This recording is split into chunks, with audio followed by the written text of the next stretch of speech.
It's December 13th, 2018, and you're listening to the Beer Temple Insiders Roundtable. Remember, this is what we wanted. Remember, this is what we said. To never be heard or seen from again. Remember, this is what we wanted. Remember, this is what we said. To never be heard or seen from again.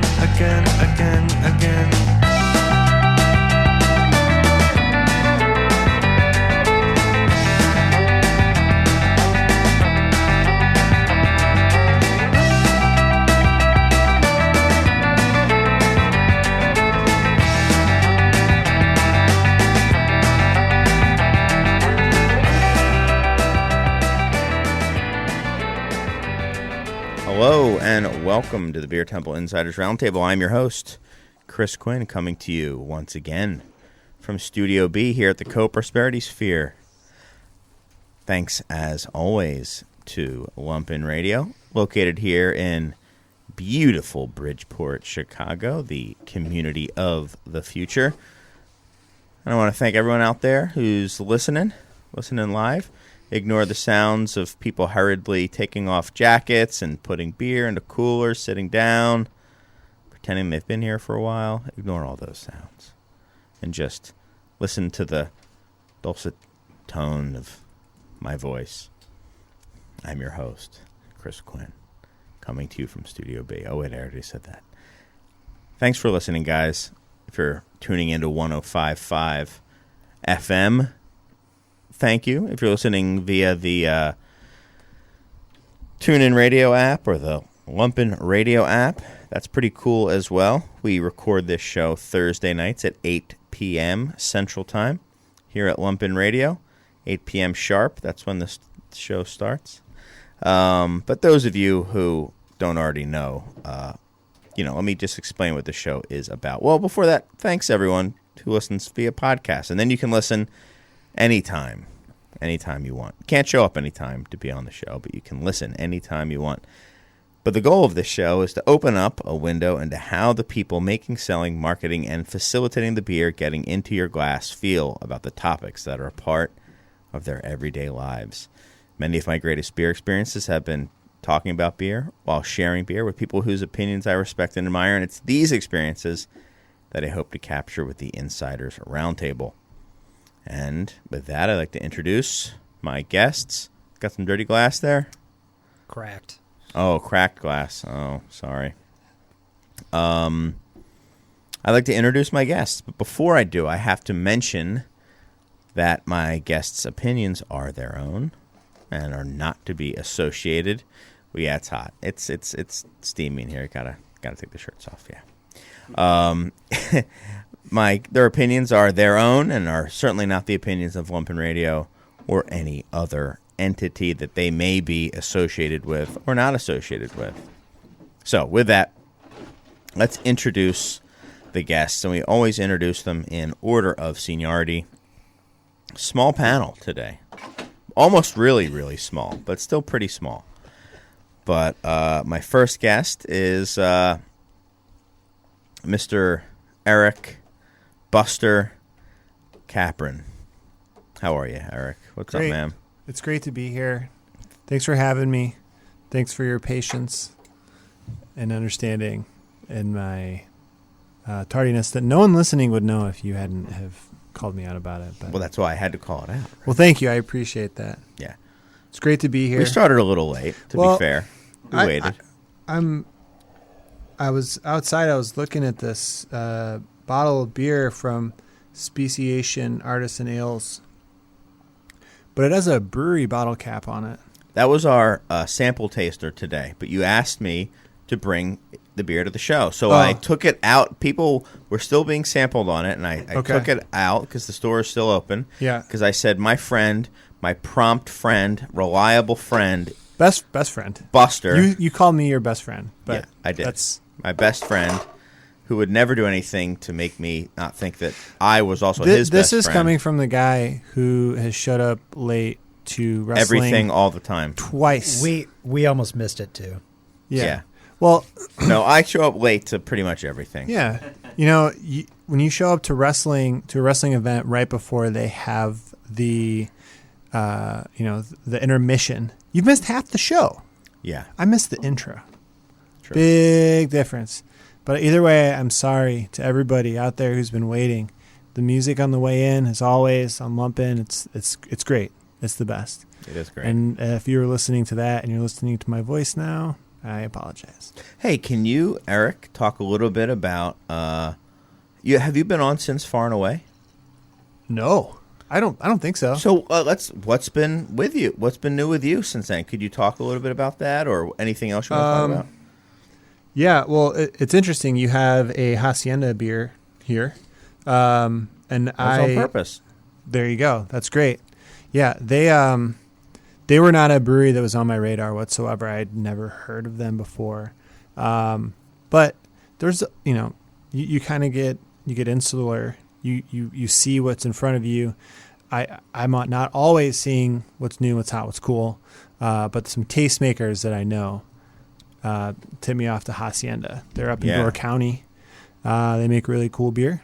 This will be the first time that I have it here. I didn't get to try any at Far and Away, unfortunately. At Far and Away, I had never heard of them. Sure. And for that reason, I went over and tried what they had. I've talked about it on the show, which it's funny. They kind of heard about it that I talked about it on the show, which is cool. So if you're listening, guys, hey, how are you? And said, I think we were talking about my favorite beers at Far and Away. And I mentioned Hacienda. They had an amazing IPA and a great Saison. Really, really great stuff. Yeah. Way up there towards the top for me personally. I felt bad. We had to. It was the first time we did this event. We learned. Can you just talk about what so event? much? Yeah, Far and Away was an invitational beer fest that Half Acre threw in downtown Chicago in October of 2018. First time event. First time where we've done anything like this. I don't really know of anything else locally that's being produced that's an invitational like this. So Invitational meaning no other Chicago breweries except Half Acre are allowed to be represented.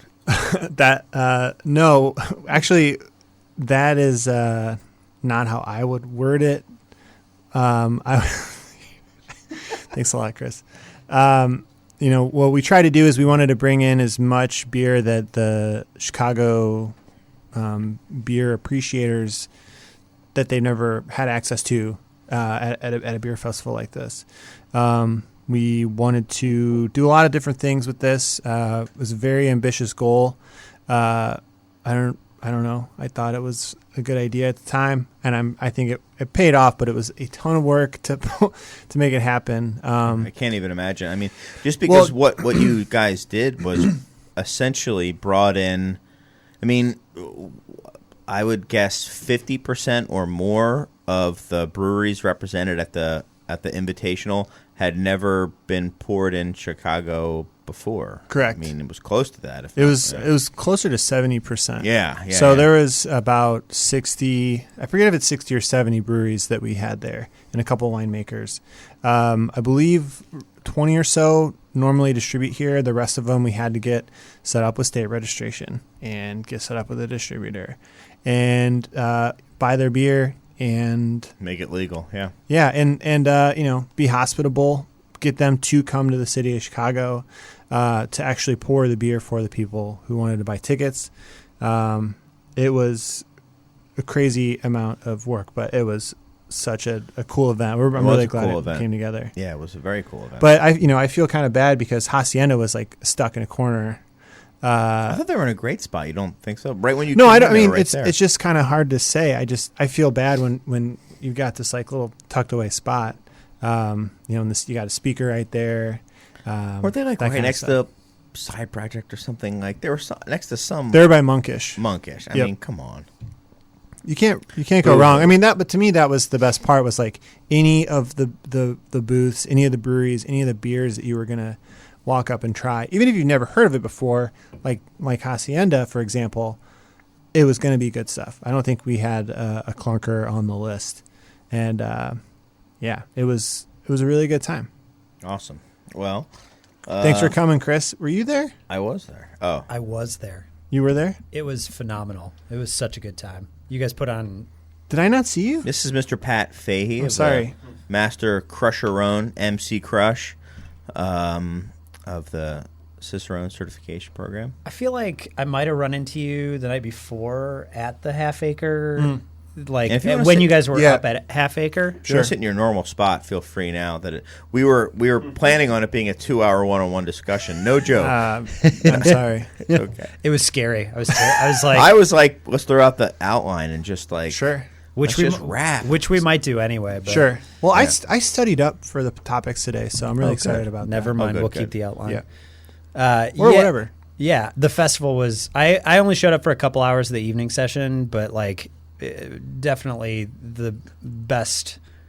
I don't want to make anybody mad, but I don't think I will. Like it was one of the best, if not the best, beer events I've been to in Chicago. Thank you for saying that. It was. I mean, it was tremendous. You guys brought in a phenomenal group of breweries, but more than that, like you guys, the hospitality was exceptional. So Yeah, and yes. I would totally agree with that. The hospitality was exceptional. I don't know if you, Eric, got the latest version of the outline, but I added something because we were going to talk about areas to improve on and what didn't go well with Far and Away. We thought Thank that you. would be a good topic Yeah. for us. So I'm okay I with sent that. it out to, I might have only sent it to Pat. That's fine. I have a lot of thoughts on that myself. me too. Big list of notes. Yeah, Yeah, number one yeah, is how do we do that again? How do you do it without inviting Chris Quinn? That's Right. Right. Yes. Well, no. Honestly, Eric, thank you for coming on. And Pat, what's new with you, man? How you been? Haven't been on in months and months. I don't remember the last time I was on. I've been on the road a People lot. I haven't seen in a long time. Yeah, you were telling me some insane stat about like number of times you've slept in your own bed. Yeah, so I spent I live here in Chicago, for those of you that don't know, and I spent. Or Cicerone is based. And out of Cicerone there. is based in Chicago, which is why I live here. And I spent 5 days in Chicago in the month of September and 5 days in Chicago in the month of November. And October was better, but not by a lot. I was fortunately here. I happened to be here when Far and Away was going on. But that was the only complete week that I was in Chicago in October. So this was a gnarly travel season this fall, and I'm hoping that there will be less of it. Yeah, I mean, I think between the last time you were on, which was a while ago, the only other time I saw you may have been in Denver, which Yeah. is weird how that stuff works. It is. Yeah. I feel like that happens sometimes. There are definitely people in the Chicago beer scene that I see more often in other places than I actually see them in Chicago. So Weird. It is weird. What's Nice big yawn off Yeah. mic. Get Where, it, Chris. Get that yawn. got that like Paysan Day kind of lean. Where? So where have you been? A lot of it. I've been everywhere, Yeah, man. kind of like that. Except I don't need to sing about it. But I don't have your soothing crooning tones to offer. Yeah, Um, those nice nasally tones. Oh God, they're so beautiful. Keeps me up at night. Whiny, nasally tones. Now, here's the truth, which was funny. Somebody was telling somebody else at a beer festival that they they put this on when they're in bed, and the sound of my voice is soothing them and puts them to sleep. That's insane. That is insane and awesome. I love that my voice makes them go to sleep. Yeah, no. I cannot go to sleep. I know. Let's put on that beer show. I'll listen. Listen to the one where he yawns I'll listen to Chris right at Quinn the intro talk. of the show. It'll be beautiful. Yeah. I should try that next So time. where have you been? So a lot of it actually was for judging various competitions, and it kind of, I may have gotten up until September without doing any judging, and then had 4 in a 2-month period. So kicked off with GABF, but then had a competition that I judged down in Mexico. And then I was judging at the Brussels Beer Challenge, which was in Belgium. And then a week and a half after that was judging in Porto Alegre, which is down in Brazil. So just kind of not a lot of rhyme or reason. It wasn't planned in like the most effective, shortest distance between each place kind of way. So Cicerone has to pick that up then, right? Yeah. Well, so the thing is one of the things that Cicerone has been doing a lot of recently is we've been working on international expansion of the program. And part of that has been through investment in doing boondoggles. In boondoggles, yes. But mostly translations. So translations of our materials have been a significant investment that we've been making over the last year and a half. That's something that's going to continue into the next few years. But in addition to doing those translations, also spending time in those markets and, interacting with people, forming relationships, general business development stuff in a number of different markets. So we launched Portuguese this year. Brazil has been, Brazil is the big focus of Portuguese. There are 10 million people that live in Portugal and 210 million that live in Brazil. So when we talk about our beer drinking base of Portuguese speaking people, it's primarily focused on Brazil. So that was behind my time down there. And the craft beer scene's pretty advanced for certainly South America, right? One thing I've learned having gone down there a couple times, not Brazil, but South America over the last couple of years, is that like the craft beer scene down there shouldn't be written off like in most places. Like I've been really impressed with what I've seen in Chile. There are a lot of really awesome things happening with brewers in Argentina. Brazil is probably the largest, though, of any of them and has developed a lot. There's a lot of really phenomenal beer being made there. There's a lot of really cool things going on. So yeah, absolutely. Brazil is reasonably developed at this point and continues to develop rather quickly. What trends are you seeing in those places? Are they following American beer style trends? Are they doing their own thing? Can I answer this? Can I chime in? You answer it. But I want to, before you say it, I want to note like what I've noticed specifically from Brazilian stuff is them taking maybe classic English styles, aka maybe some American styles because they're kind of the same, and using indigenous ingredients in them. That's the trend that I've noticed from the stuff that finally kind of trickles up here. I would say a little bit. Is where I'll go on that. I would say that by and large, in all of the travel that I've done, like around the world, which is primarily limited to South America and Europe at this point, what I've seen in emerging craft markets is general emulation of American beer styles. One of the days of judging at the Brussels Beer Challenge, I judged 30 New England bombs. IPAs, which beautiful. Was not. Get to next. It was not what I was expecting to judge going to Belgium, but hey, right. You do what you do. And so in a lot of places, like you go to Mexico, Chile, Brazil, like there is a lot of emulation of American styles of beer.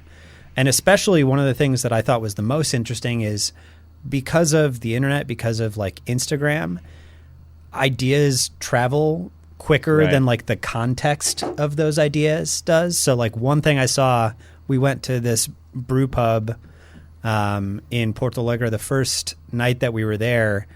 They made tons of really awesome beer. They had 20 of their own beers on.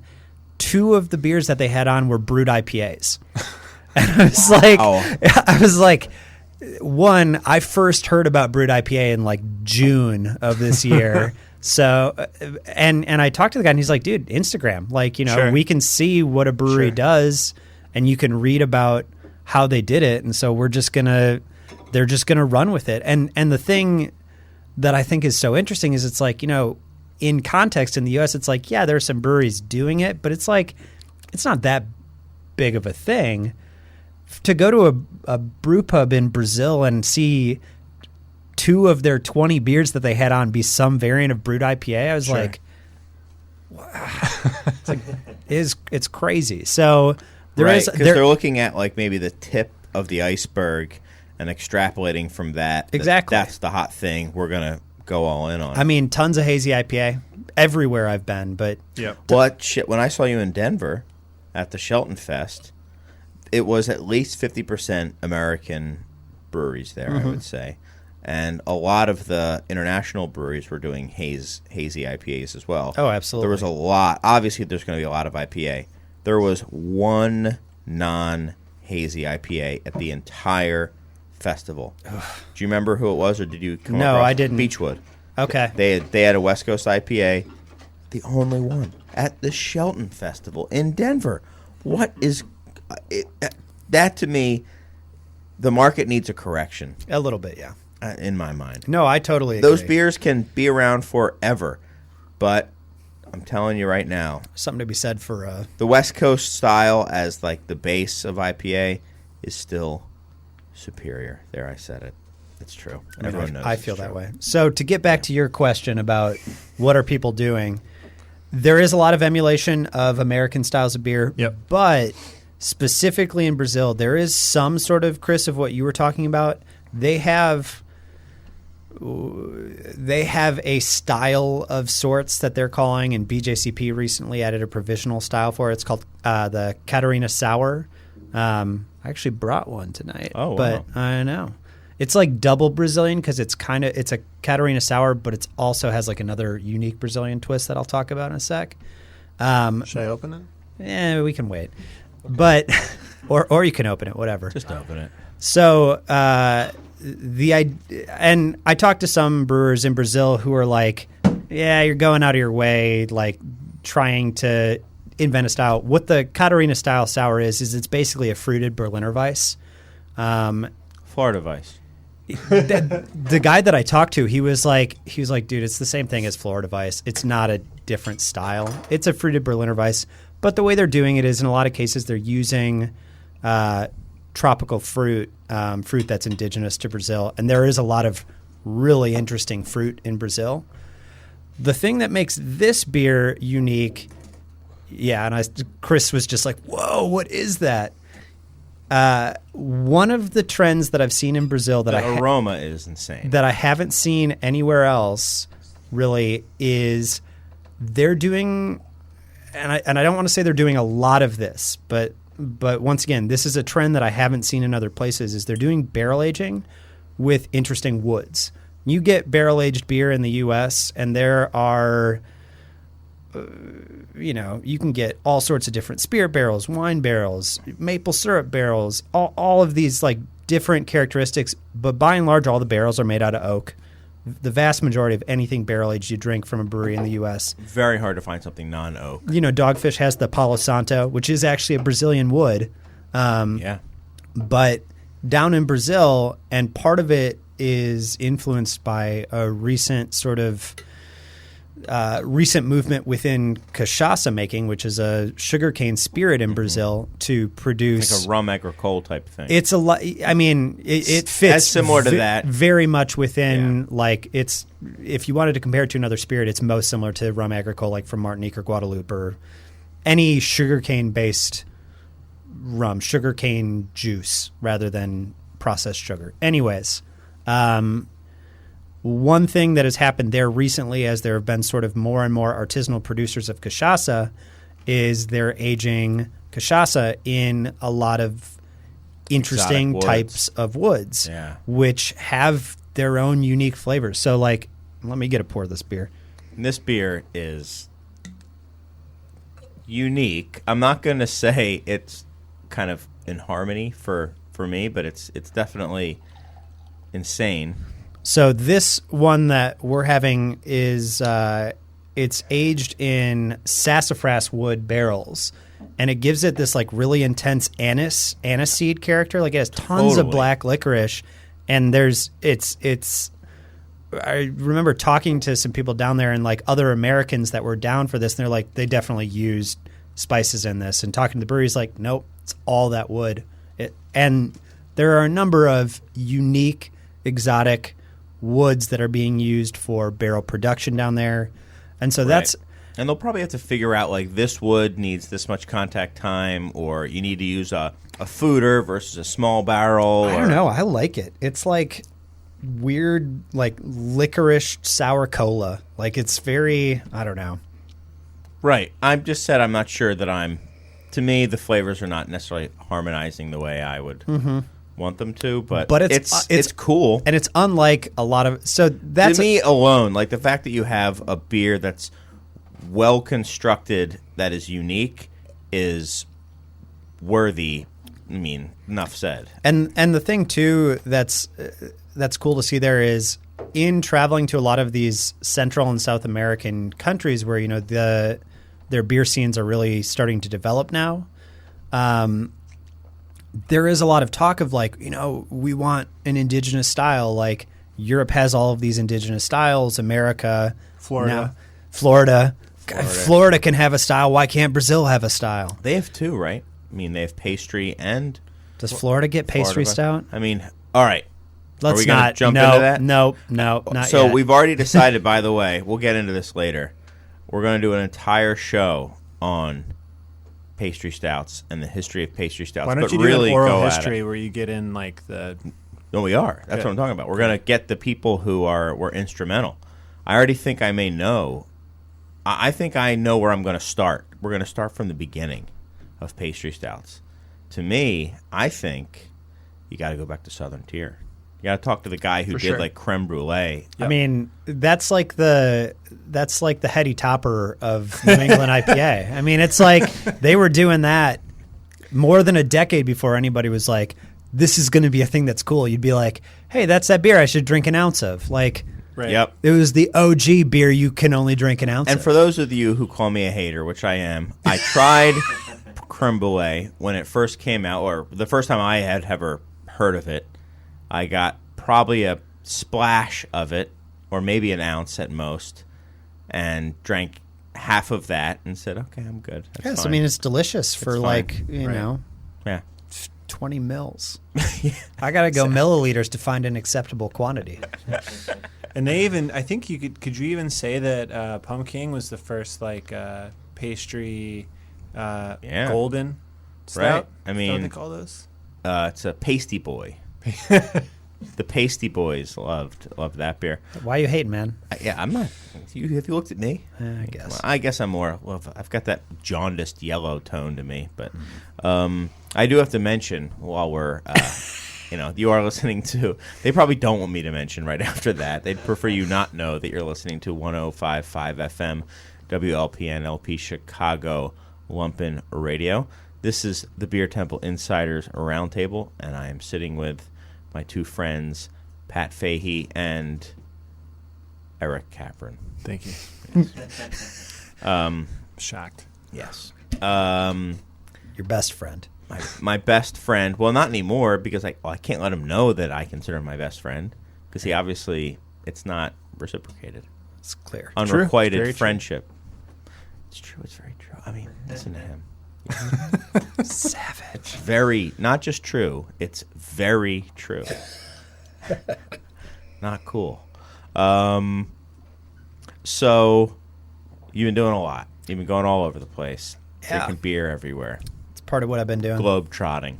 Being a hot shot. Stop that. Crusher-roning everywhere. I have been trying to drink the most drinkable thing everywhere I go. That has been a big part of it. Do you like walk in with like a swagger because you're a crusher-own? I try not. Master crusher-own? I try not to. People generally don't look fondly upon that, like anywhere.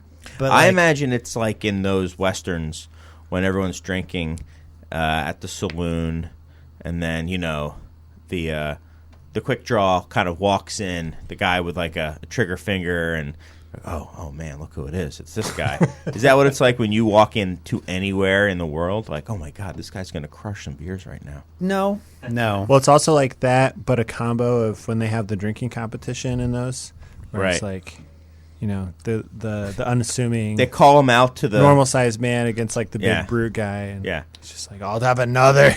I They will call you out in the please. street, in between, the town center to do it too. I will say, like when we did Brussels Beer Challenge, so Brussels Beer Challenge, their like color of their competition is orange, and they give everybody like these like they're awesome, but like obnoxiously loud orange scarves. Mm-hmm. And orange, if you like follow soccer at all, is like the color of the Netherlands. Yeah. Of the Netherlands national team. Yeah, Protestant. Mhm. So we've so it is. That's why. yeah. So That's why it's orange. so we've got all of these judges from all over Europe, and we're in the town of, it's like Mechelen. It's in between Brussels and Antwerp, tiny little town, and everybody's decked out in their orange scarves, and we like walked into this local bar, and it was like the classic like record like ear, like everybody local just like turns their head and is like, these guys, No, like, you should not be here. so, I did have that experience. That's kind of similar. I Except like you being. not I well-said. prefer the idea of you being called out to a crushing contest. They were like, "You with there?" the biggest, baddest crusher there. Like, what makes you a master? A master crusher-own. So they pull a 6-pack out, give him one, set the other one, and you take them, and then they go, and he's chugging it, puts it down, and you're still drinking yours. You set it down. And he goes, "I've beat you," and then he notices all the other beers are also empty. It was more like, "You there?" The other 4 beers are also "You empty. there, Perron this Orval." And I was like, "Okay, Yeah. all right," Yeah. but that didn't happen because they only use proper glassware in Belgium. Got it. Well, They're big on that. thanks for flying in to do the show. I Oh, whatever. appreciate it. It's good. It's good to be back. Yeah. So before we take a station break, which we probably should soon, but I want to at least get to beers of the year. Are any beers like that stand out for the entire year for you guys? That are just notable for one reason or another. I had one. This isn't fair, but that I just had that reminded me of why I need to not waver from my convictions. Sometimes I had a Headhunter from Fathead, Headhunter IPA. So good. That beer is so darn good. Somebody brought one in, customer Lars. Thank you very much. And it was just so much better. So good. It's just great, and it's nice and clear. Not that I care that it's clear. I don't care if it was brown. It doesn't matter to me. It does, just though. It does tastes matter to you. Yeah. So good. It would impact the way you taste it. It is. That is my favorite IPA. I think it might be mine. We well, old school Nelson. Oh, You, yeah. I think you're I'm a huge you're with fan me of on that that one too. Yeah, Huge fan Alpine of Nelson. Those 2 beers. I mean, I will say We're fossils right now. Not I hate it. But. no, I can out fossil you right now. Like not even to not to go beer of the year, but if we're talking about like, I had just a super fresh Two Hearted like a yeah. week For sure, ago, for and was sure. just like, this beer is perfect. It's so good. Oh, you missed it when we were at the bar. I know you had it on cask, and I didn't have one, and I wanted to, but you were rushing me. Wow. Well, you poured me the Terrace Bulb, and I had to drink that because it's also a perfect beer. Yeah. But yes, So beers of the year, either Well, of you. I mean, Headhunter, I think is. So one thing I got really excited about when he said that was, they put that in 6-packs now, not in 4-packs. So you get 50% more beer with your purchase. We got some canning line equipment from Ohio, and we went out and tested the machinery. My coworkers did, not me. But I asked them, like, please bring me back some Headhunter. And they did. Yeah. And I had a 6-pack, and it was gone so fast because it's really everything that I want out of an IPA. I agree. It has bitterness, Yeah. beautiful aroma. Yep. The flavor is just so hoppy, but not overpowering. You know what I would put up there in that And a great realm? finish too. Yeah. I did like whatever they Old use for Sculpin used to do that for me too. Just for sure. like And Two Hearted is another great example. Yeah. I think that's spot on. yeah. And Yeah. I mean, I'm going out to the East Coast and I'm driving back, and the new production facility for Headhunters right on the way. So I'll pick you up some Headhunter. I really appreciate that. You wouldn't The- really the- appreciate I it. would. No, I would really appreciate Would that. you consider maybe taking off the what was it? The certainly true. like the very true. Very true. Take off the very. It's just say true that it's true. that you're not best friends. Yeah. Yeah. That I'm not your best friend. I would Just take consider off the it. very. Consider it. Wow. Absolutely. All right, so a maybe taking off the very. You know what's weird though? take it. down. I'll take Her it. down. I can't believe that they haven't put that in cans. I don't know if they're planning on it. Their whole thing is a little in the past, Sure. kind of. Absolutely. I don't even know. Here's the thing. I'm sorry. I love Fatheads.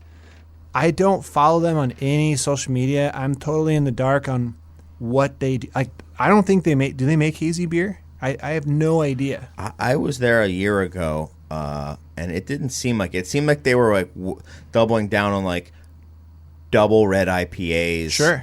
And like it was like 2005. I've had their double red IPA. Also I'm great. sure it's very nice. Yeah. But they And had like win double medals. IPAs, triple IPAs.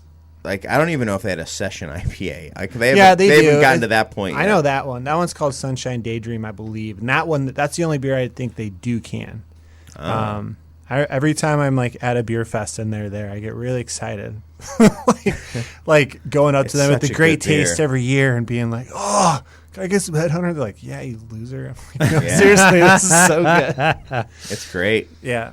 That and for me, that's like Drippa. Every year I go up to Coonan? Great Taste. Yeah, I just just give me as much They're Drippa as you possibly they're can. so underrated. I invited them to Far and Away, and I've never, besides going up and drinking at their original brew pub, I've never really had that deep of a relationship with them.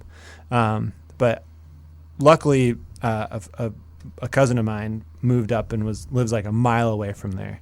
And the first time we went and visited, he was like, "Let's go grab a beer. Where do you want to go?" I was like, "Coonan's." He's like, "I've never heard of it." And I was like, "This will be your go-to." 'Cause he's not even It's such into a beer. But weird anyways, place. It is 100% a weird place.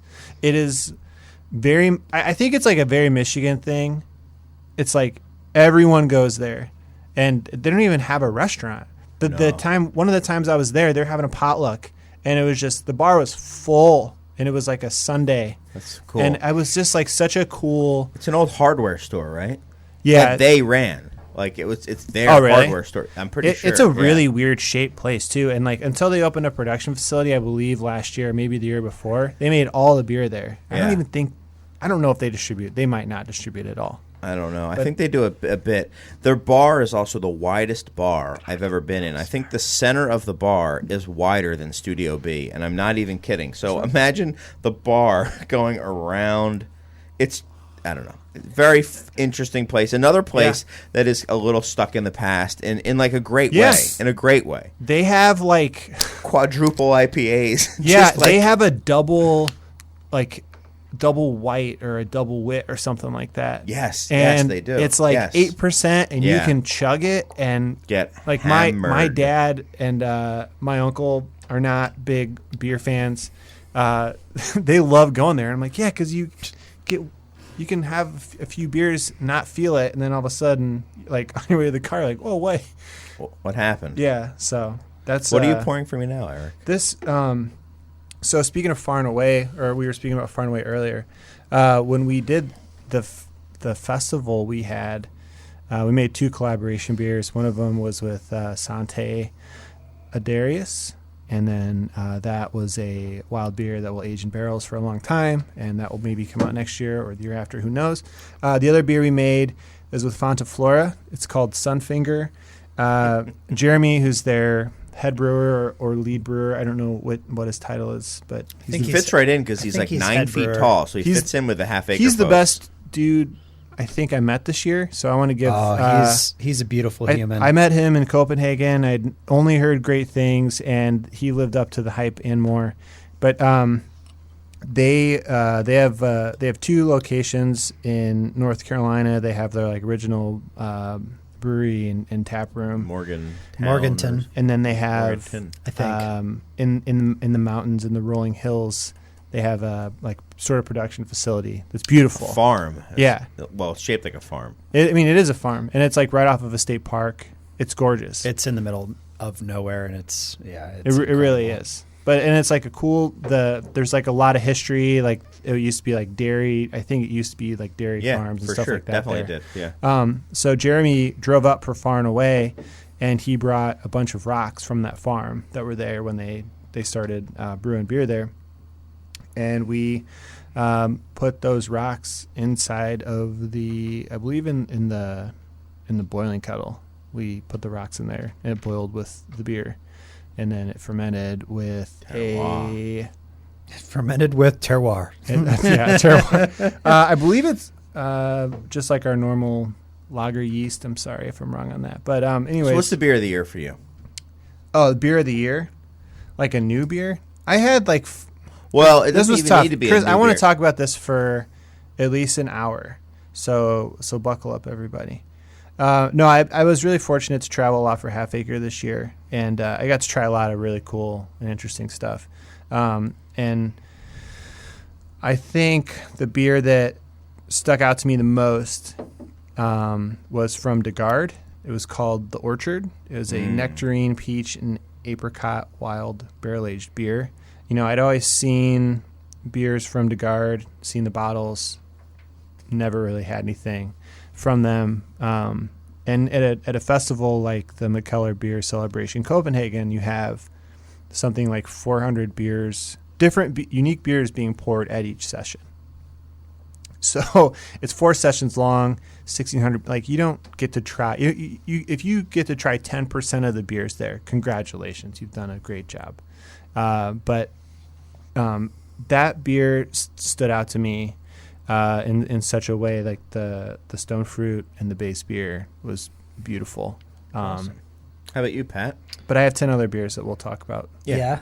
I have 2 beers, and on that note, it just reminded me of another one, because I was like, I saw this in the lineup, and I was like, I don't know, man. I had a lot of beer this year. What really stands out? Well, you don't Untappd, do you? I don't Untappd. Yeah, and I deleted my Untappd. Why? But it's really hard to remember everything you drink, because if you're traveling it's around, hard to remember anything. Sure, exactly. Just but try to, like, you get to try hundreds of beers a year. It's like great. So, but how do you? I had to go recent for one, but that just kind of jogged another one for me that I'll throw out afterwards. So the one that came to mind was actually I tried when I was down in Mexico, whatever it was, a month and a half ago. This is from a brewery called Insurgente. They're in Tijuana. And the beer is called Tres Cabras, which means 3 goats. And I don't think that... So here's the process on the beer. It's like a table saison thing that's dry hopped and then bottle conditioned with Brettanomyces, which is like sort of like the same process that Orval is made with. And I was talking to the owner brewer of this, and he explained it. I was like, sounds kind of like you made like an Orval thing. And I tried it, and I was like, oh my God, like this is the dry hop charge, I think, was some combo of American hops. So it had a different character, but still like the expression of the Brett and like it was such a beautiful beer. And I've been going down to Mexico, seeing what the scene is like down there, and I've been impressed every time. But this was one of the first times where I was like, this is like a novel mixed fermentation-esque beer that is one of the better beers I've had in that category this year. And I was just like, I was extremely hyped on that. And what's the beer again? It's called Tres Cabras from Insurgente. Yep. Awesome. And the other one that I really liked is a Jester King beer. And it's actually a Jester King Scratch collaboration. Oh, yeah, that beer. Abscission. Oh, okay. So Abscission is a beer. It was pouring it far and away. And it was pouring it far and away. I think they released it sometime this summer. And I've tried to drink as much of it as I can every time I see it. That's such a weird beer, man. It is it has the craziest. Yeah, what do you talk about? What you like about it? Yeah. Oh my God! Like the fruit character on it. Like it has like this kiwi sweet tart, like all of this crazy fruit character on it, and all of that there's no fruit in it, I believe. It's all it has dead leaves from the Scratch property and a number of other things, and then they did it in coolship down at Jester King. Yeah, I think they And brought like a bunch of like sticks and leaves and crap. weird botanicals. Let's call them botanicals, but truly, I mean, and I think a lot of it was driven by the spontaneous fermentation and then aging in barrel for a couple years. But I was fortunate enough to get to try that beer in barrel maybe a year ago, and I remember tasting and being like, what is this? Like, just like not even being able to wrap my head around or understand where some of the flavors, especially like I said, some of those fruit flavors were coming from. And when it went eventually into bottle, like even better, like just such a beautiful and strange and unique beer. Stands out to me as just like one of the most exceptionally Memorable, cool exceptional, things that I've tasted. Awesome. Producer Serge is going to be very upset, but we have to take some time to do some promos here. Yeah. It only takes 60, 90 seconds, and then we'll come back with more of the Beer Temple Insiders Round.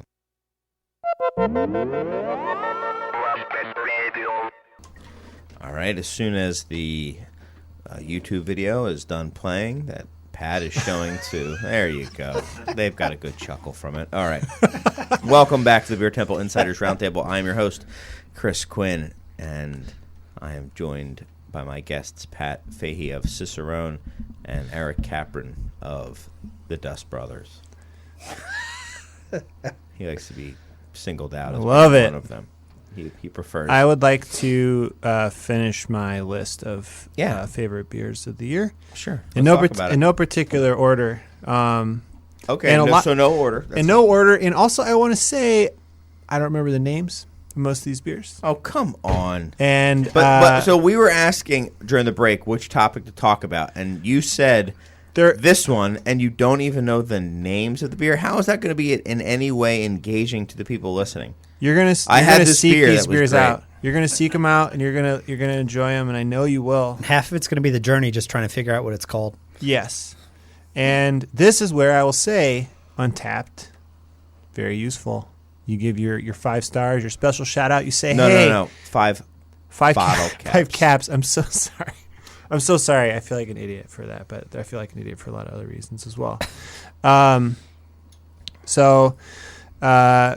Beers of the year. I want to give my volume consumption beer of the year award to Coors Banquet beer. Ooh. I play softball, as you do in Chicago in the summertime, and the team beer is Coors Banquet. Do you play the Chicago style, the big ball? Yes. You know this. I thought it, but I wasn't sure if I remembered. Chris, come on. You want to be my best friend, and then you don't know what kind of softball I play. That's pretty. He makes a really No, good I point. want to be your best friend. You're already mine, but you were right. Yeah, but you're showing why I'm undeserving. Sorry. I Maybe will one day. I will say I don't play softball, but like macro lager of choice. Oh, I love Coors Banquet. It's great, and they Really? still It's make banana it bomb. in golden. Yeah, I mean, It's got so much isoamyl in it. It's stupid. I love it. It's not my favorite. Oh What's my your favorite? I think fresh-ish from a can, Heineken all day, baby. All is right. that fair or is that too No, high that's end? totally That's fair. That's fair. Yeah. In a can. Well, yeah, no, I hear you. Yeah. That's a nice beer. I have some people who say that's their favorite airplane beer because they know they can get it. They know what they're going to get, and it's like their little treat to themselves.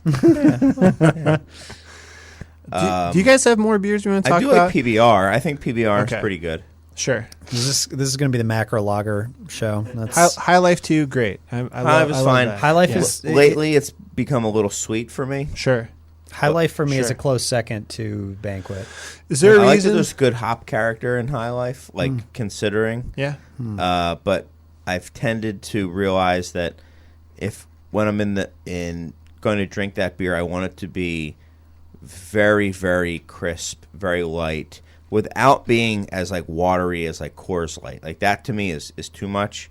But I think PBR, and I have to admit Hams, are kind of they both are in that realm of just being like super dry, crisp. Mm-hmm. Yeah. Why do you serve hams at the beer temple? Because Steven loves it. Okay. Because their social media I was is anti. so good. It's just so good. I was anti-pouring hams. I mean, but I got outvoted. Have you seen? Oh my God! No. If there's like one thing that Hams does well, like whoever is behind their social media needs to get like 10 raises. Okay. Every year. So, all right, you've gone through one of your 10. Yeah. Well, that's for quantity. I also want to say shout out to the Beer Temple. I don't remember which publication I was reading, but they were named one of the best 10 bottle shops in America. Really? Yeah, like yesterday. I read Really? that. So congrats. You didn't even know that? And didn't even know. Didn't know. Now I got to go find it. Cool. Thank you. So I'm just going to breeze through these. Went down to North Carolina in November. I had three beers that blew me away that I still think about all the time. The Creature Comforts, they make like a local lager, malt forward lager, delicious beer. I don't remember what it was. Also, shout out to their Bebo Pilsner. Burial and Arizona Wilderness made a lager together. Really good. Almost Marzen style, but not quite. So all shout your out to beers that. of the year have been lagers except for your one beer of the year. Right. Chris, Got it. I'm not done yet. Thank you. And then also... I said so far. Just I can let give... just I'm let just the kidding. man I'm talk. just kidding. Chris. Also, I had a beer that I don't know a lot not- about it, He but hates Fonta Flora made a Kvass beer, which is a beer with pretzels. Dip on the dough. It's a 2.9% hoppy, delicious Dip beer. on the dough. Yeah, I don't know what is that. I mean, Do you it's know your more about it? list. Yeah, I know. I mean, at the time, I was like, "This is great. It's hoppy. It has body." We have it in cans at the store right now. Really? Yeah. Cool. Well, I'll have to come grab some. No calls to action. Real quick, I had a hazy beer from Monkish that was really good.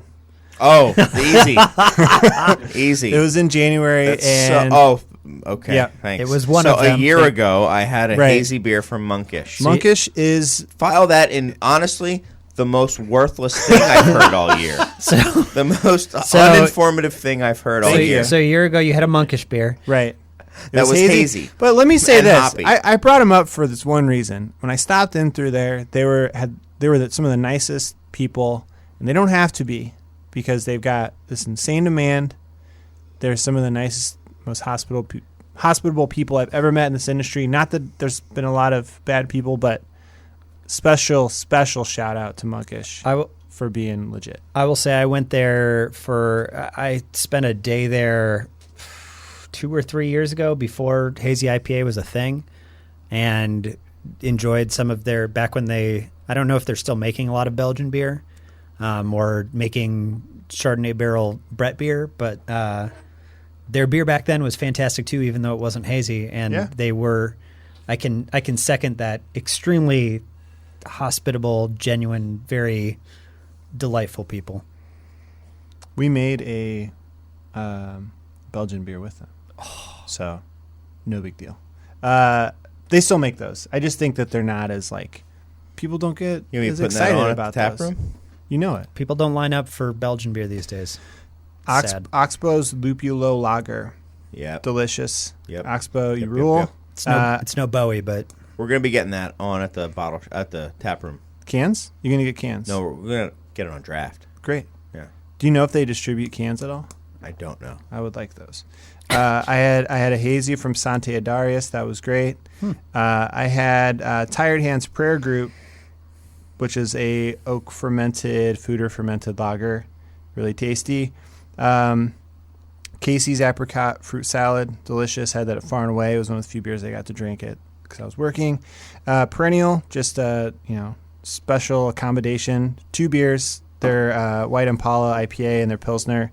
True's Their World's Pils Blood. is very, very good. I have a can of that in my fridge. It's that I got at Far and Away. There you go. But yeah, Perennial, they are the best also stewards in the industry in my opinion. The Pils, only place you can get it in Chicago at the Beer Temple on draft right now. Not a call to action, though, right? It's not. It's just a statement of fact. I know what I'm doing on the way home. True, their World's Blood. The first canned, spontaneously fermented beer that I'm aware of. No big deal. That's what I heard. Alvarado Street, Highland Park, Rare Barrel, Civil Society, all delicious beers. I don't remember exactly which ones, but and then my two special shout outs, and I'm going to get to my actual beer of the year. Spiteful's Pilsner, just congrats, you guys are awesome. I'm glad you're making more lagers. My beer of the year is Allagash White. Oh, Why? sorry. That was Why this year? Involuntary. I love Allagash White. I think this year I realized how much I love Allagash White. It's a beer that every time I see it on draft, I order it. And I can't think of anything else in this world of all these options that I get more excited about seeing on draft. And I think that they do a consistent job with that beer. I know exactly what I'm in for when I order it. It goes with pretty much any food. Perfect balance of flavor and drinkability. If you're looking, low alcohol. Yeah. If you're looking to have Crushable. dinner and then you're like, well, I don't want to overpower dinner, you get Allagash White. Or What do you think about them canning it? Oh my god. I mean, I'm all about it. Yeah. I'll drink it in any format. You know, Put you it in a could, big you could 5-gallon say, can. you know, you have something perfect. Why would you take that and then put it in a can? Why wouldn't you put perfection in a can? Mm-hmm. That's my argument. I always say, I feel like we're on the same page a lot here right now. I think so. I often will say, like, you know, 5 desert island beers, Pivo Pils, Allagash White, then 3 others depending upon how I'm feeling. But like those two, like, oh my God. Allagash White is the beer of every year. I drink fresh Pivo this year, and it tasted like an IPA. I drank it in California, and I didn't realize it was Pivo at first because it was it's so so hoppy. hoppy. That And it beer was like, is so hoppy. yeah. When Oh it my- first landed in Chicago, but it's a different type of hop that they use in Absolutely. IPAs. It's like Absolutely. this floral perfume thing. That young It's really Saphir, good. man. Oh, It's very good. it's a beautiful thing. They use some of that in the perennial pills too. That Saphir, and it has that same kind of floral note to it. I remember Cruz Blanca, and I don't know if they're still doing it, but they for a while were doing, I can't remember what it was called, but they were doing a beer that was a Pilsner that was dry hopped with Saphir, and it was like, that's what makes Pivo special for me. Yeah, I really like that. It's that Saphir hop flavor. Yeah, It's beautiful. Yep. First time I ever heard about that hop, Beck's. Beck's did a special like Saphir hop. Saphir Becks. Yep, Saphir Beck's. Never tried the beer, but I was like, Saphir hop. Huh. Sounds fancy. Went on my way and picked up a bomber of, creme brulee from Southern Tier, whatever it was. So, anyway, I do have to mention yet again that you're listening to WLPN LP Chicago 105.5 FM. Guys, we're at the halfway mark. I think we should have to take another break. We took a break just so you could come back and finish your top 10. Yeah. But I appreciate it. For me personally, I think this was, I don't want to get too much into my personal life, but it was a journey Get real. through the industry, seeing it in a completely different light. this year in particular, In 2018, yeah.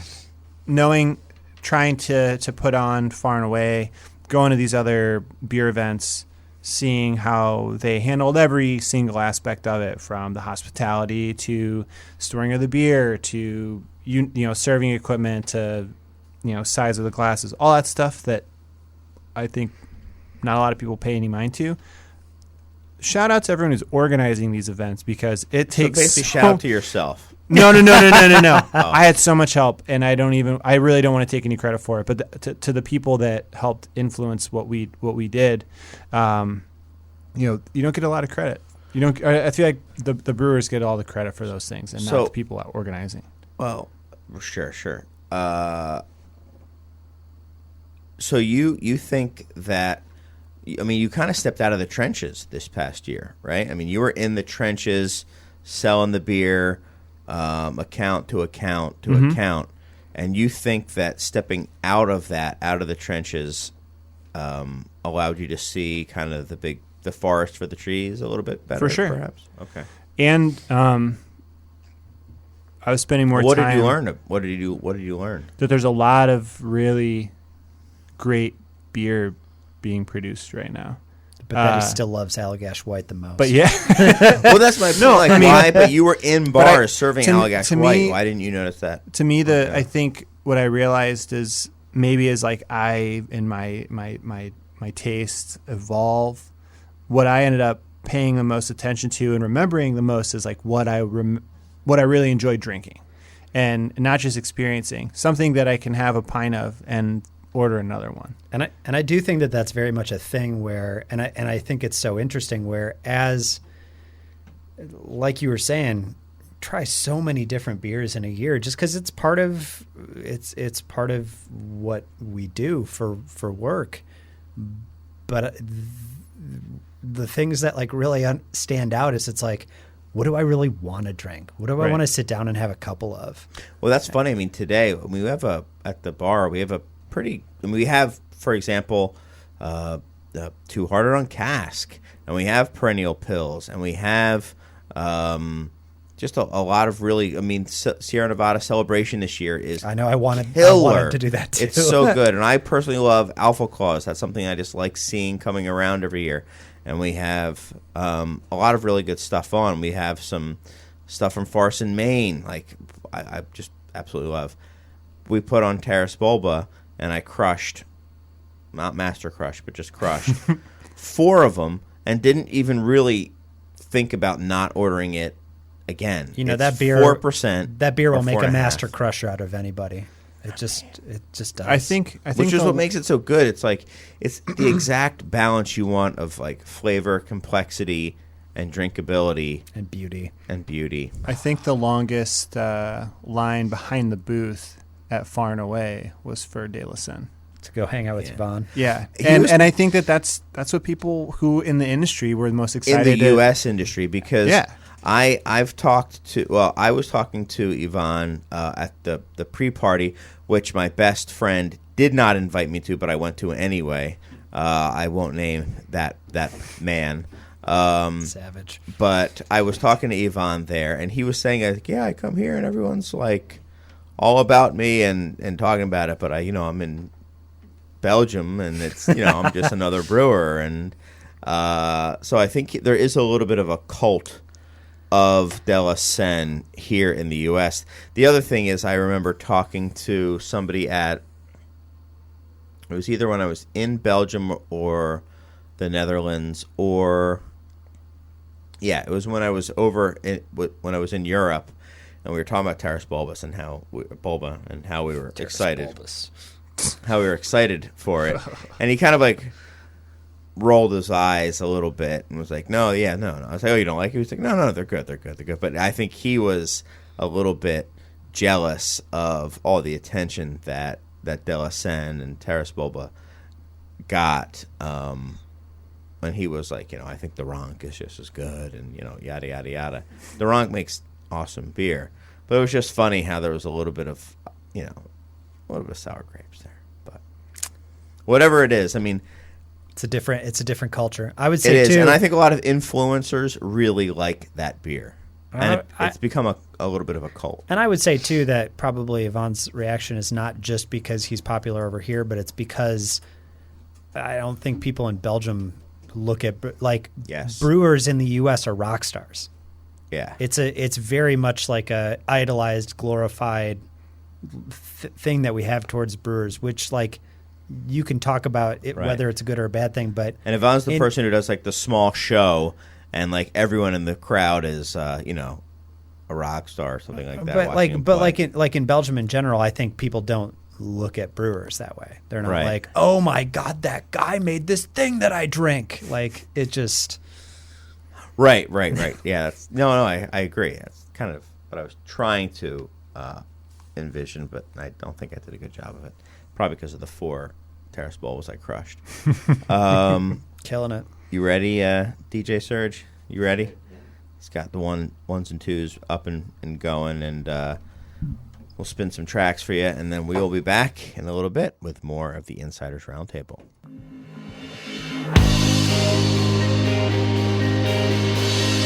Stuck inside of the wrong frame. I don't feel attached to this name. My body I must reclaim.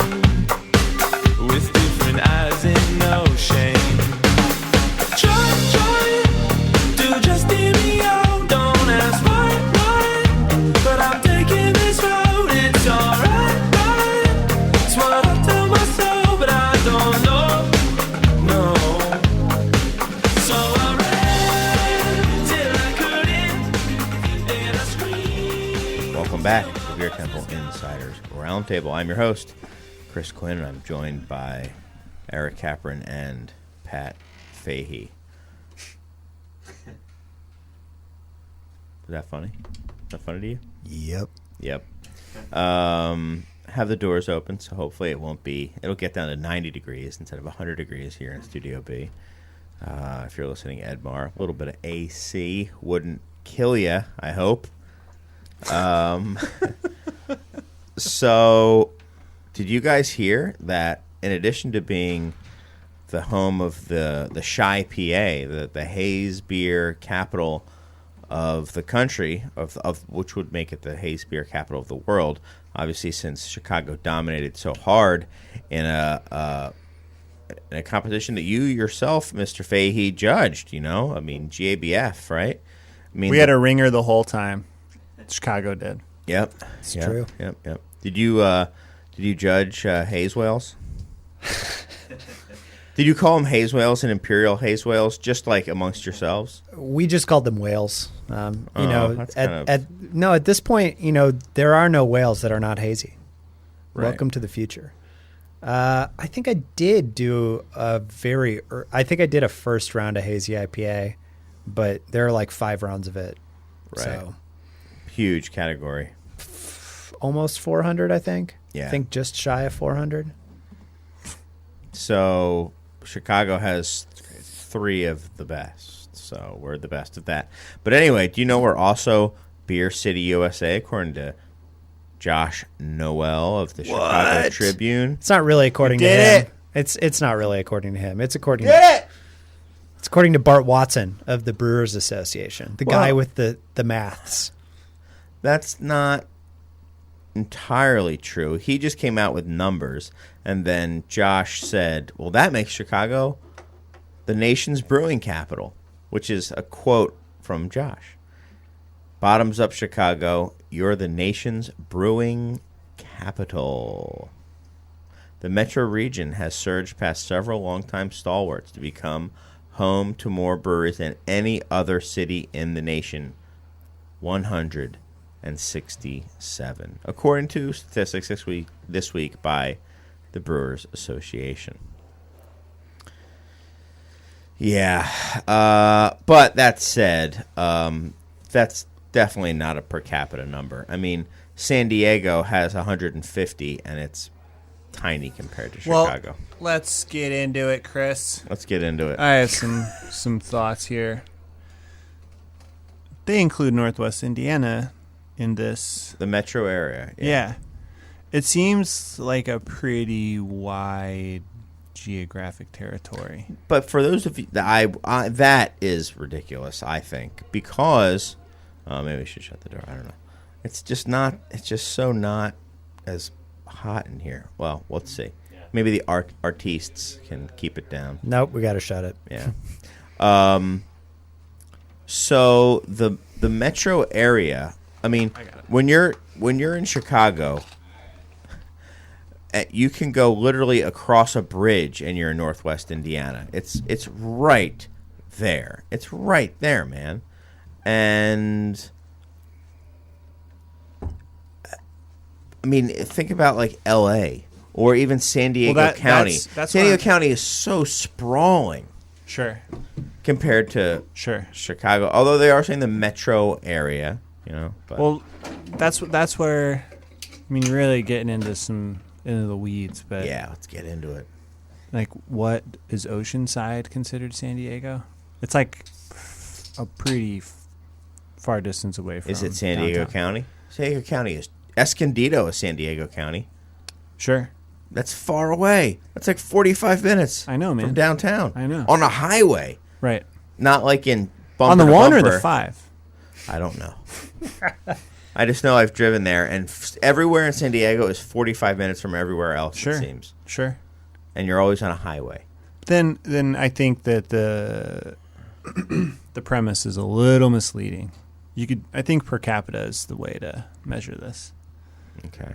But I'm not going to do that or pretend like I haven't even thought about it. There's a lot of... I mean, Asheville would be up there otherwise, right? Because there's like nobody who lives there. I think If it's barrels produced per capita. Well, that for sure, because in Nashville you've got Sierra Nevada. Milwaukee, though. You got Sierra Nevada and New Belgium. You have Miller. Yeah, You got Miller. Or what about Golden Colorado wins? sure. Oh, I guess I mean, that's right. yeah. if you're talking barrels, if you're talking breweries, I think it might be Portland. Because Yeah. Portland still ranks up pretty high on the list of absolute numbers. This was a point made in at least one of the articles that you linked to on this. Portland ranks up pretty high in terms of absolute numbers and has substantially less people than Chicago does. Yeah. You know, my general thought on it is you have the most breweries in a large defined location. Like, who has the most? That's not that big of a deal. I think the bottom line from it is like Chicago's a major brewing city, which should be a surprise to nobody. Well, I mean, 5 years ago, it was, well, let's say, 10 years ago, it was way behind. There was a time where there were much smaller cities that had a much better local craft scene. Pre-Pipeworks, that's kind of like the second or third wave explosion, whatever you want to call it. There was like in the city a production brewery that in the city there was like Goose Island, and that's it. People would say Two Brothers, but that's Warrenville. That was in the burbs. People would say Half Acre. Oh yeah, that's right, because Half Acre was making beer. Back when? Before Pipeworks? Oh yeah, Pipeworks and Metro. Yeah, Right. Pipeworks and Metro. Yeah. But then there was an explosion. For sure. So you guys were like in kind of a middle tier. For sure. Yeah, You were yeah. pre-splosion. You're right. We're the grandpappies. We're like the great uncles in the local The cool community. uncles. Yeah, The for ones sure. who like give you weed and stuff. If you go into their beer fest. No, silence. An odd silence. Anyway, we'll move on from that. So, but what were you saying, Eric? Like, it's suspect, or you just think it's? I think it's great. I think that there are a lot of breweries locally. It's crazy. The reason I think Pipeworks is like a good hallmark to use. They started, I think, producing in 2012 ish. I think, and 2012, 2013. I feel like I could name you every brewery that like opened up. Each beer fest, you would see the new one. You get to know the people, whatever. And something happened in the last 2 years where it's like it's pointless to try to keep up. 167. That's in crazy. Chicago. That's great. Are you kidding? It's so many. How many could you name? 164 ish. I bet you I couldn't name more than 40. I think I could probably do that many. You think you could do 40? Maybe. Could you do more than that? Probably not. Right? I mean, it's metro area. The thing is it's extremely 40 might be. I could probably do more than 40, but that's the thing. And I think about it. It's like between not Could being you here, 100?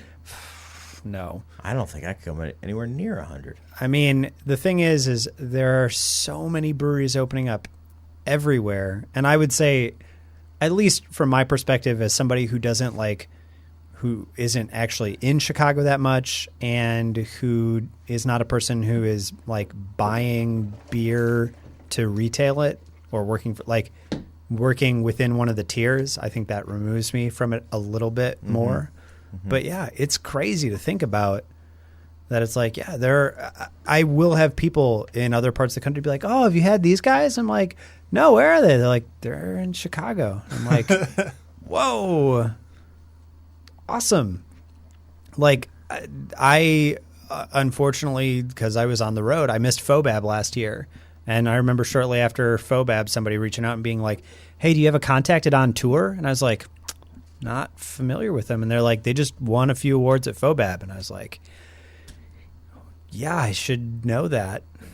And I mean, I've had their beer since and doing awesome stuff, but but it's hard to keep up with. Yes. You're struggling over there with your microphone. I am. No. So the other question becomes, is number of breweries or even number of breweries per capita, to me, I think it's more of like a cultural thing. I think Portland, Denver, San Diego, to me, are big time like cultural craft brewing. Philly. hubs. Philly for sure, too. Well, and I really think, like Eric was saying, like per capita is definitely a more important thing than absolute number. I mean, But I think Philly is probably way down there. But in terms of culture and influence, Yeah, that's key, and I think a lot about that with regards to like hype stuff. People in those towns like Denver and Portland and Philly and San Diego, a lot of the brewers there that are established, some that are, some that aren't, they make beer to be enjoyed. Pizza Port makes slammable, crushable, you could say, lagers, pale ales, and IPAs. You could say the same thing about a lot of the breweries in Philly and in Portland. They make beer that's not to be cherished necessarily, or maybe I don't know if that's the right term, but not to say that it's not special, but they make the beer to be drank. That's the whole point. It's Philly supports Yards. Yards Right. makes one of their core brands is a mild. Right. Like it's one. I think there's something to that, and I think love that it. It's awesome. As like hype and all that stuff's become more integrated into the beer experience, you see that kind of shake out. There's a lot more people trying to be the next hype thing. There's some pretty big hyped up breweries here in Chicago and in Chicagoland. I guess some of them have been here for a while, but that's like a younger beer community that seems to be a more common thing. Well, are we out of touch with beer culture? Is the beer culture maybe more centered in Chicago than we realize? I think Chicago, in the hearts of Chicago, the hearts of the city, I think, where a lot of the culture lives, it's a younger population. And I think that it's a younger population who are getting exposed to stuff at a mile a minute. So it's like all you want to do is try the next thing. And you're therefore conditioned to just always seek out what's new, and then maybe to seek out what's rare or seek out what you can't have, etc. That might be. I could be off base there. You know what, though? I think that's a good question is like, and this isn't exactly within the topic of Chicago being the beer mecca of the world now. Well, I think it's moved on to maybe what makes one, like what do you need to be the beer mecca? Well, I was going to tag onto your question of are we out of touch, and I wonder if, to an extent, are people that work in the beer industry or that have worked in the beer industry for some time, are a lot of those people out of touch with what is the most, like what I feel I am, and I mean, I don't think it's necessarily just an age thing, because I would say even people that work in the industry that aren't that old still probably.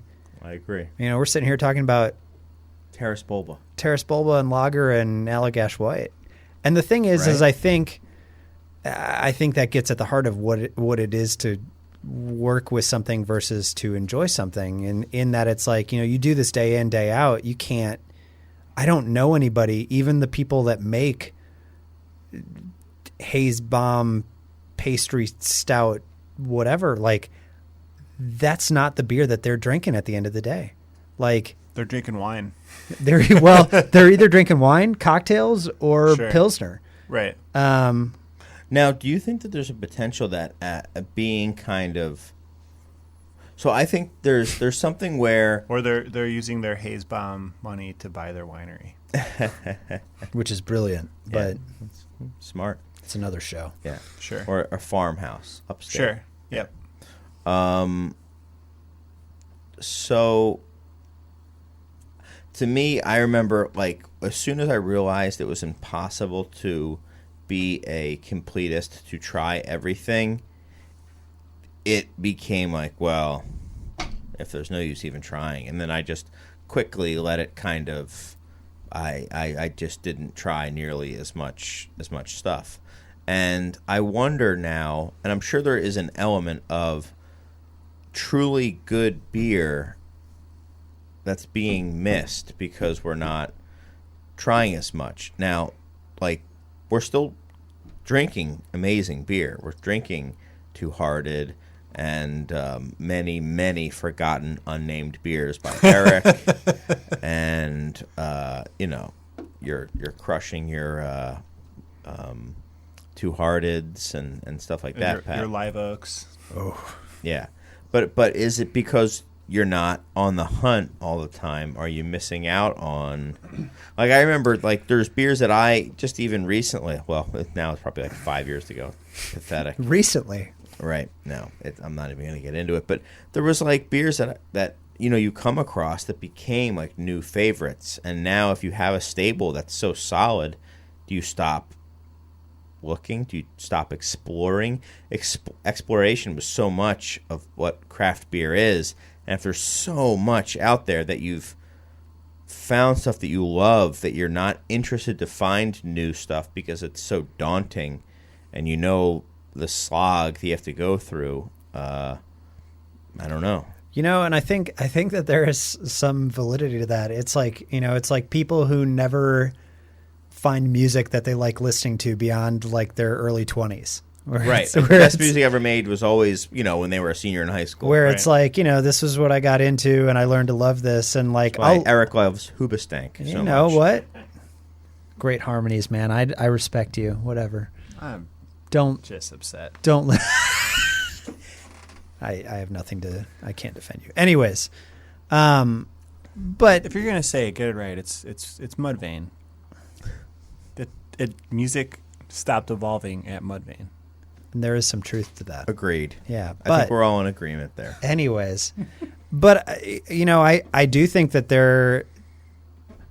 there's some validity to that, but I do think, I don't know, I'm trying to think of beers that I've like integrated into my lineup, and I do think that occasionally, like, I'll come across something where I'll be like, this is awesome, this is new, I love this. I think something that might weigh into this, because I agree, like, I think that it can be overwhelming and daunting to try to stay relevant, because let's say you just follow the breweries you like on Instagram, and then you go to the Discover page on your Instagram, you're like, oh wait, there's another group that I didn't even know about in this town, and then you're just like, this one's Hayes Wales with a Z, right? And then you get cross-eyed, you don't know. A lot of the beers that I'm familiar with, that I go out and I seek out at the shelf, like, I know I can get it there. That's why I'm going to go out and try to buy it, or that's why I'm going to seek it out, is because I know it's going to be there because it's a core beer. A lot of newer breweries don't make core beers. They make Hayes Wales. No, they just make everything is new and different, and that's kind of what I meant, honestly. For sure. It's just like, Hop Butcher here, for example, we just opened this up. This beer is called Elder Secrets of an Ancient Past.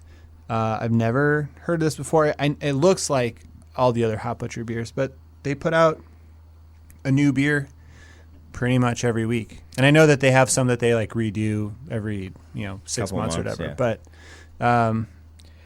it's just at least for me, that's a place that that's why, like, I think Headhunter is a great example of like and Two Hearted of an IPA, because I know what I'm going to get there. So I'm safe with that. That's the thing, though, that I think we've seen breweries kind of evolve into, is not all breweries, but a lot of younger, newer breweries, they don't build individual brands. They build their brewery as a brand. So like you're kind of saying, it's like, I've never heard of this Hop Butcher beer. I don't know anything about it, but I know about the beers that Hop Butcher makes, and they all kind of are of this character. Versus like you look at like Bell's and you go, Two Hearted is such a distinct brand. And I can say things about Bell's as a brand, like holistically, but I can also focus in on Two Hearted as a brand and say it has these characteristics. Whereas today, like even, I look at breweries that I have a lot of respect for that are, I think it's part of the new strategy. Like you look at like in Other Half, where it's like, I could maybe pull up the names of like a couple of their beers. But I know, like, when I think of Another Half beer, I have an image in my mind of what that beer is like, even if I can't pull to mind the name of any of the brands of it that I've had. And I know if I see it on a menu, I can be like, well, I haven't had that one, or maybe I even have, but I have an idea of what I'm going to be getting. That's a good point that I totally agree with, but haven't really thought of it in that way, is that I kind of know breweries and their profiles, and it might be more than one profile. It might be like, oh, they do sours and IPAs, or they do IPAs and stouts. But like you have a hazy IPA from Hop Butcher, from Other Half, or from Treehouse, and you're like, I don't know what it's called, but I have an idea of what I'm getting because I've had other beers of that style from that brewer. Or if someone's like, oh, I have a Bell's beer. It's like you have really no idea what you'll probably know it's going to be fairly. It's going to be well made, and it's probably going to be two style, but but it could be a lot of things. Yeah. So, and I don't know that one model is inherently better than the other. It's just a different model, and I feel like a lot of young breweries or breweries that have been in vogue recently, sort of are following more that model of like the specific brand is less important than the fact that this brewery made it. Sure. I think something else that you're touching on there was really relevant. You're going to get two brother or not two brothers. You're going to get Two Hearted when you get Two Hearted. But you're not spending a lot of time out in the store, like buying beer necessarily, because you're always surrounded by it, because you're going to judge something or you're going to be pouring at a beer event. You're going to get to try it there. So for me at least, I like to seek out stuff that I know I'm going to actually be able to buy, and a lot of the beers like Another Half or a Treehouse or whatever, the only way you get it is if you trade for it or wait in line or pay like way more than like retail for something, or live nearby, or live nearby, which is like a great hey, drinking your local brewery is something that I think is, or drinking someone else's local brewery. Right. I mean, I think that is a big part of but it's just more difficult to drink someone else. I think that is a big part of what drives it, though, is that people like. I think that it's a different type of consumer, and I think I'm very much the same way. I want to be able to be like, I'm going to have this beer. I know I can get it. I know it's going to be good. Whereas I think some people are like, I want to drink this thing that is hard to get. Mm-hmm. Yeah, I think the hobby, it's been a hobby for a while, and I think the hobby was before maybe about being like a completist. Like, I want to try every style, or I want to try all this stuff. I don't think it's even about completist, though, and I don't think it's a beer thing. It's, the rarity has a value, regardless of, like... I meant back, like, 10 years ago or 20 years ago. Okay. People wanted to try all these styles that they'd never heard of before, these beers they hadn't, from these exotic countries, or even styles that are from Scotland and England and Belgium and Germany. And now I do think in the age of, rating apps and all this stuff, that you start to see, the Rate Beer Awards from, several years ago really was the first sign for me of how things were kind of broken, because you had these awards where you would have pictures of like Nick Floyd looking like Michael Phelps, but times 3. He looked more like Mr. T, where it's like, there'd be like 4 brewers, like Sean Hill, Nick Floyd, Corey from Side Project, and maybe one other person, just like covered in medals. And it's like, wow, these 5 brewers make all the best beers in the world. That's amazing. But it became more of like a cult of personality, cult of like, well, wow, this Hill Farm beer is the best, and I have this Hill Farm, and now I'm going to rate it, and now that becomes the best. And something changed it, because the beers that were really highly regarded before, you might have an Expedition Stout from Bell's rated incredibly high, but that doesn't mean that Best Brown was also going to be rated incredibly high. Maybe stylistically, you would have stuff like really skewed. And again, I'm not saying that, we used to complain back then that like, why is everything need to be a double IPA or an Imperial Stout to be rated so highly? It's just kind of changed, and I think it has something to do with, this like app culture where people can just look up and rate. And I mean, every single day in the shop, I look and someone's looking at the shelf and looking at Untappd to see what the ratings is. Because why don't you just put it on the shelf tag? Well, because it's a fair question. First of all, everyone has a phone. Sure. If they're interested in it, they can look that up.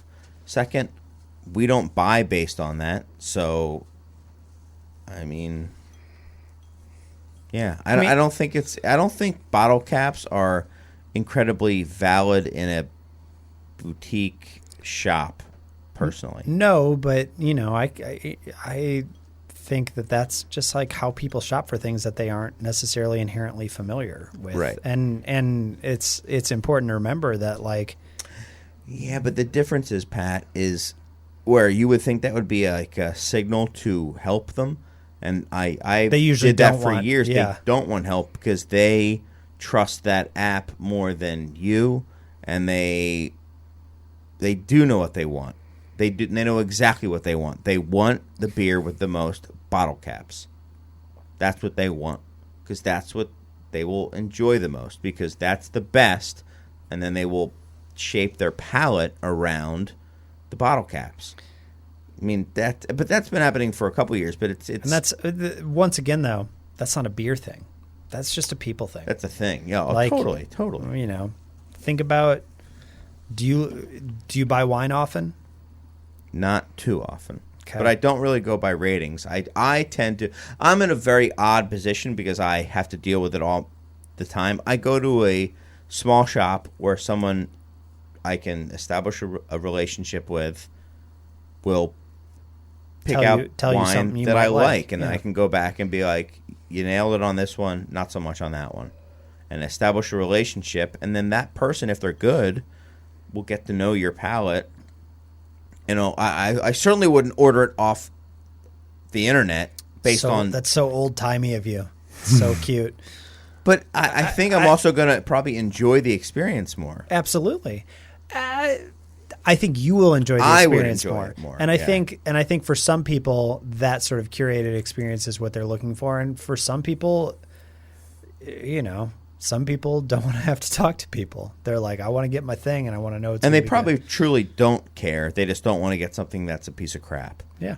And this was rated by this thing, because now like there's so many ratings. The thing. Like, this thing rated this 90, 117 points. To get back to one of the things that you brought up earlier, though, it's like, are we potentially missing out on things by not trying every new thing? And it's like,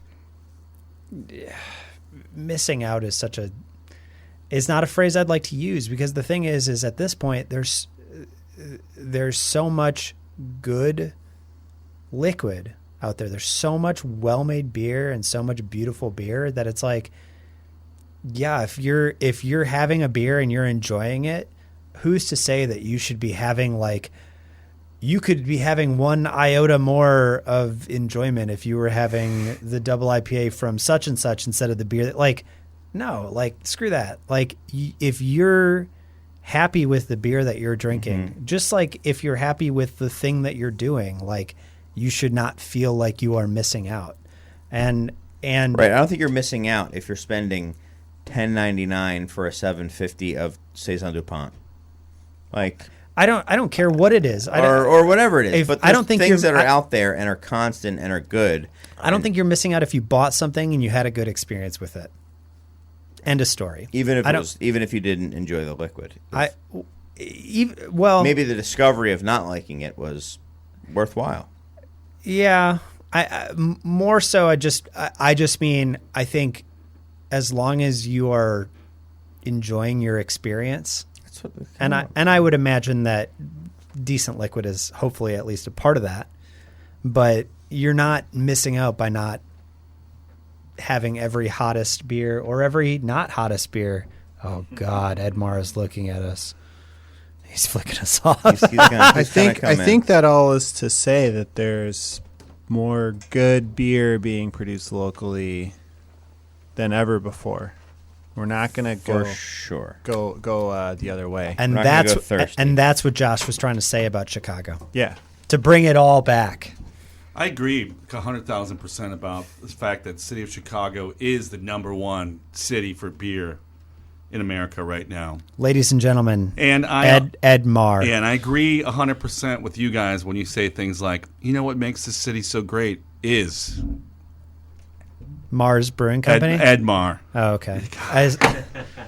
It's also. Hey, what's happening, guys? What's going on? Oh, we're just closing up the show. Figured you should crash it. Yeah. Thanks for inviting me back in, Chris. You weren't invited, but that's fine. Yeah. You guys talk about anything pretty exciting? A lot of stuff. I missed it again. Do you want me to recap Yeah. my top 20 The last 20 beers? minutes were the best of the show. I would say. Oh, you're doing your top 20? Yeah. Okay, go ahead. Yeah, I can. There was we'll talk after. There was the one Not he enough time. there was the one he liked, and then there was another one he liked. Oh, I like that Let one, me ask too. you a serious question, Ed. Do you think that in an age where, like somebody who's tasted 1 million beers, a million beers, and has found ones that they truly love, Yeah. and is not really into the hunt anymore, Yeah. Does that age exist? What? Is that the question? No, I think somebody who's like, let's say somebody who's been drinking craft beer for 20 years and is like, I like these 15 beers, 20 beers. Yeah, amber ale. And I'm not interested in not anything even. else. It could be whatever it is.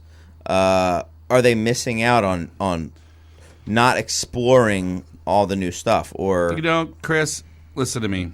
I've been playing the Battlefield franchise now for over 12 years. Well, all right, and I have to say that we're running out of time I play that game. It's one of my favorite games, but I'm also willing to experiment and play other games as well.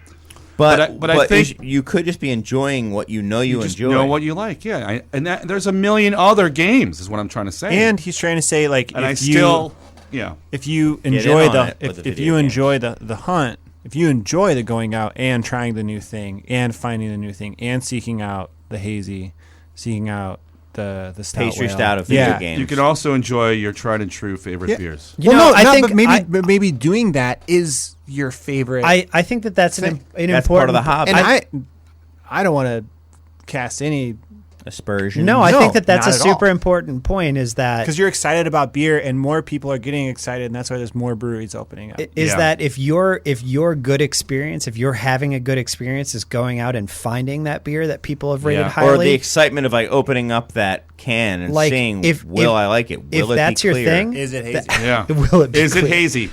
No, but like if that Is is it your zombie dust? if that is your thing, I definitely don't want people to come away from this thinking that it's like that's a bad thing. It's more that I think for people that work with beer, that I don't know anybody where that is still their thing, just because you're around it so much that you end up in a place where you're like, I don't find joy anymore necessarily in the hunt. Oh, but do you enjoy someone sorting out and curating the hunt for you and saying, dude, here you go, baby. You're the bottle that's share. kind of what I enjoy. That's where maybe what I was getting at. I really depend on a lot of people to provide a curated experience of bringing new beers to me and saying, did you try this? And I'm like, no. beer on the counter, Ed. You know that. It's in my hand, though. Well, I mean, it's your station. It's your rule. I've got waterproof systems lined up by my part of the studio. Yeah. I used to say, and I still kind of stick to it, is that like because there are so many new brands these days, it's like you can't try them all. And so for me, I almost don't look to try New something jams. new Yeah. until I've had a few people that I trust be like, exactly. you know what, you should really try Get this. on And then this, I'm yeah. like, Yeah. all right. I think a lot of us are You're that probably- way. I think I'm that way as well. Yeah, but there are also people who are just like, I got to try it. It is the hunt, and that's also. It's like you're playing golf. I'm not really good at golf, but when I get that really good hit on the ball and it goes pretty far, That's the danger of golf. Is anyone can have a single good hit. and that one hit makes me feel great. Right. So if I just find one awesome bottle of beer out of the hundreds of bottles of beer I've been drinking that day, I feel great. That's good. Yeah. Well, thanks for popping in, Ed. Hey, thanks for having me here, Chris. Thanks for not inviting me. Well, you're right. You can stick around. We I only have thought 2 it was minutes. my time to go. No, you can Oh. stick around. I mean, Eric's already doing what he does when I normally talk to him. Which I is thought get right that was onto my his role. phone. I thought that was Yeah, get on his phone. my shtick. I mean, it's like 10. I don't know how we made it through an entire show with like only talking about half a topic. True. Were you talking about the Chicago becoming beer capital of 5,000? What do you think about that, Ed? I knew it was going to happen. It's inevitable. The sad thing about it is that a lot of breweries may start tumbling. Because winter is coming. Winter is coming. Winter is here. Winter is here. No, it's not here, Chris. We've been living through winter, but the extra winter's coming. Well, I think here's what I think is you're going to see the effects of winter being here in the coming months. I think that is a very truthful statement that could not be misinterpreted. Yes. Coming months Yes. or coming years. You mean the winter is Months. years long? And then it'll extend. Yeah. But yeah. there are more breweries opening up. But you also got to realize that we have a huge geographic territory. I mean, our metropolitan area is massive compared to like Portland and But not compared to San Diego well, or No, LA. I think our New not York. compared to LA, or New York, but compared to San Diego, we're pretty much we're the third biggest metro area in the country. whether we like it or not. So we better have one of the top 3 beer markets in the country. Was Houston on that list? I'm Yeah, sorry. Houston's giant. They can't be up there. There's like nothing down there. I know, but that's what I'm saying. Brewing- Houston's like the number 4. They are. Metropolitan area. It's a key area to open up a brewery, is what Eric is saying to the audience right now. Do it. Yeah. What are you guys waiting on? It's time. If you want to open up a brewery and you haven't opened up a brewery in Houston, Yeah. I don't know what you're doing with Yeah, your life. you're Right. a little bit behind. Yeah. Well, we have 45 seconds left to go. You really can't. Final comment from Eric Kapraun. Anything you'd like to say, Eric? We are spoiled with good beer. Let's all enjoy it together. Happy Yay. holidays. Oh, thank you. And for Pat. Chris, you're my best friend. I love you. Oh, thank you. Not your very best friend, but I don't think I can follow that up. all right. You guys are beautiful. We got a book coming out, so Oh yeah, there's that. I got to write a book. We'll All talk right. about it next It's time I'm on the show. It's All right. about time. Yeah. What the hell? I want to thank everyone. I want to thank my guests, Pat, Eric, and Ed. You're even going to thank me. I will thank you. I want to thank everyone out there listening right now for You have 3 seconds, Ed. for just being a human being. All right. I want to thank everyone. We will see you next week with more of the Insiders Roundtable. So long. Remember this is what we wanted. Remember this is what we said. To never be heard or seen from again, again, again, again. Remember this is what we wanted. Remember this is what we said. To never be heard or seen from again, again, again, again. Remember this is what we wanted. Remember this is what we said. To never be heard or seen from again, again, again, again.